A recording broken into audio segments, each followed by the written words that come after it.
범벅이 되었다. 붉은 피로 물든 예수님의 몸을 감쌌던 소위는 무슨 뜻이 있는가? 예수님의 시신을 감쌌던 하나님의 피로 범벅이 된 소위는 주님의 신부들이 천국 어린 양 혼인잔치 때 입고 들어가야 할 신부의 예복 세마포이다.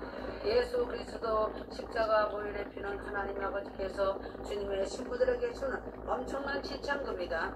어린 양 주고 신부들에게 주는 최고의 결혼 예복이 예수님의 십자가 피로 붉게 물든 소위가 어린 양 혼인잔치의 결혼 예복인 것이다. 예수의 피가 없는 신부는 결혼 예복을 입지 못하여 어린 양 혼인잔치에 참여할 수가 없고 쫓겨나서 슬피 울며 잃어가게 될 것을 성경은 말하고 있다. 혼인잔치에 초청받은 이스라엘 백성들은 혼인잔치에 합당치 않음을 주님은 말씀하고 있다. 세상의 복을 거부하고 등을 돌린 유대인들은 전승대로 뿔뿔이 흩어져 1900년 동안 나라를 잃어버렸던 것이다. 지금도 예루살렘에는 유대인 성전이 없는 것이다.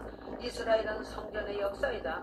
이스라엘 백성은 하루속히 성전이 예루살렘에 세워지는 것이 국민적 염원이다. 지금 예루살렘에는 AD 7세기에 지은 이슬람 사원인 황금돔 사원이 성전 장소에 세워져 있는 것이다.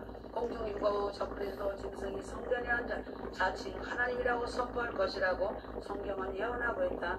살후 2장 4절 이스라엘 백성이 실족함으로 구원의 촛대가 천 감람 남은 이스라엘에서 이방인에게 구원이 넘어갔다. 지금 이 시대는 이방인 구원의 시대인 것이다. 지금 이 시대는 누구든지 회개하고 주님을 구주로 영접하고 거듭나면 하나님의 자녀가 되어 천국 백성이 되고 신부 단장하며 기름등불 준비하면 어린 양 혼인잔치 주님의 신부가 되는 큰 은혜와 큰 은총을 입게 된다. 예수님의 시신을 감쌌던 붉은 피로 범벅이 된 수위가 어린 양 혼인잔치 결혼 예복인 것을 깨닫는 자가 참으로 지혜로운 주거자이다. 이것은 대단히 중요한 비밀인 것이다. 유대인들은 약혼식을 하면 결혼 지참금을 주고 신부를 데려온다. 성부 하나님께서 어린 양 혼인식을 위하여 지참금을 꼭 지불해야 한다. 신부들을 데려오기 위한 지참금이 무엇인가?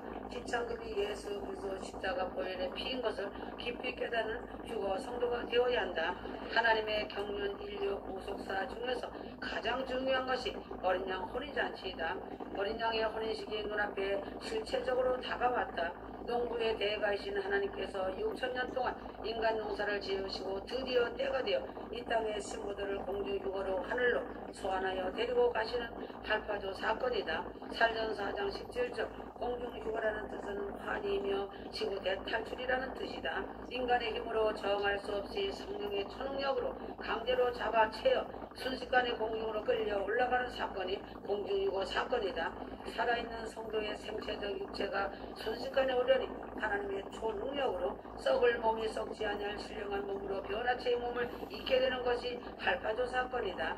유대인 결혼 풍습의 신랑은 신부집에 세 가지를 가지고 가야 한다. 신랑이 지참금과 약혼 증서와 포도주 가죽 포대를 가지고 신부 집으로 가서 신부 아버지가 세 가지 예물을 받아들이면 아버지는 딸을 부른다. 신부가 예물을 받아들이면 신부는 포도주를 마신다. 신부가 예물을 받아들이고 포도주를 마시면 즉시 나팔을 불어 약혼을 선포한다.